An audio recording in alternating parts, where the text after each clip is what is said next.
Hahangin natin ang mabuting balita sa Ebanghelyo ni San Lucas, Kabanata 1, mga talatang 26 hanggang 38.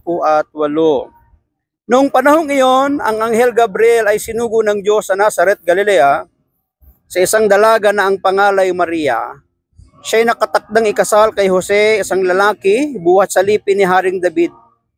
Paglapit ng anghel sa kinaroroonan ng dalaga, binati niya ito. Matuwa ka, ikaw ay kalugod-lugod sa Diyos, wika niya. Sumasayo ang Panginoon. Nagulumihanan si Maria sa gayong pangungusap at inisip niyang mabuti kung ano ang kahulugan yun. Kaya't sinabi sa kanya ng anghel, huwag kang matakot Maria sapagkat kinalulugdan ka ng Diyos. Makinig ka, ikaw ay maglilihi at manganganak ng isang lalaki at siya'y tatawagin mong Jesus.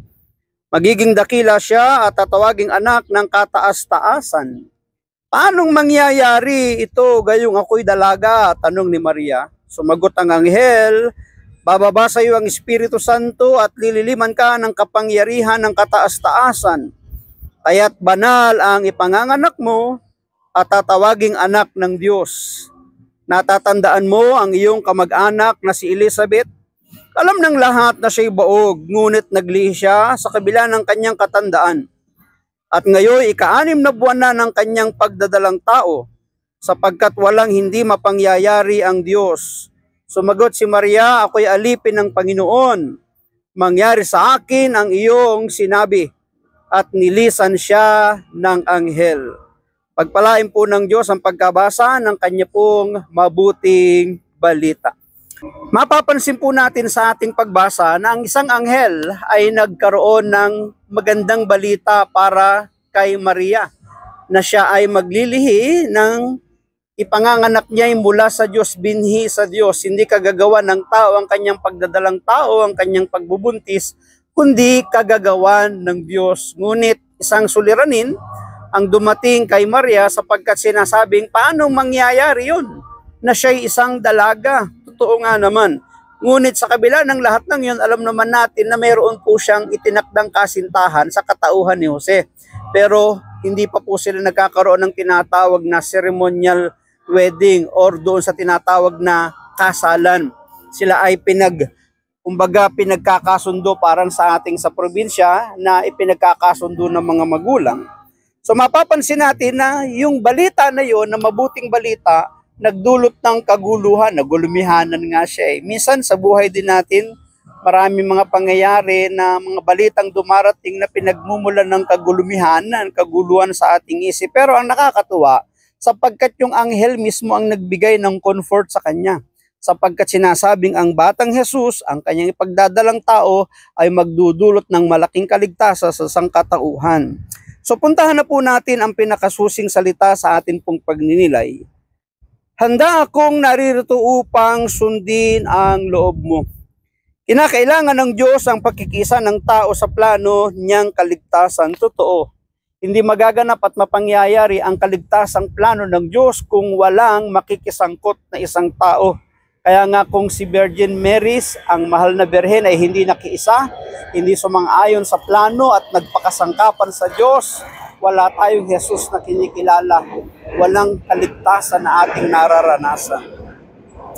Kinakailangan ng Diyos ang isang abang babae, ang mahal na Birheng Maria, upang maganap ang plano ng pagtubos. Ang pagsakop sa sala ay bunga ng pagtalima. Winasak ng pagtalima ang salang dulot ng pagsuway. Ang pagpapakumbaba ni Maria na isang tao ang siyang yumurak sa kahambuga ng demonyong ahas, demonyong anyong ahas noong una. Alam natin na nagtagumpay ang ating Diyos sa pamamagitan ng Inang Birhen nang siya'y magpasakop sa kalooban ng Diyos. Nang siya'y magpaubaya na sa pamamagitan niya siya'y magdalang tao ng binhi ng Diyos na mismong ang Diyos. Nais ng Diyos ang ating pakikiisa sa kanyang mga plano. Ito ay hindi pikit matang pagsunod, ngunit pagsunod na bunsod ng pagmamahal at pagtitiwala. Iba naman yung pagsunod na napipilitan. Alam naman natin na kapag ang isang tao ay sumusunod na napipilitan, bumibigat yung bagay na kanyang sinusunod o yung bagay na kanyang ginagawa o yung bagay na ipapagawa ng Diyos. Pero kay Virgin Mary, mapapansin natin na bukas sa kanyang kalooban dahil sa kanyang pagtalima at pagsunod sa kalooban ng Diyos na may kalakip na pagmamahal sa Diyos. Kaya't magaan niyang tinanggap yung mission na yon. Isalig natin ang ating mga hangarin sa mga layunin ng Diyos at makikita nating magbubunga ng maganda.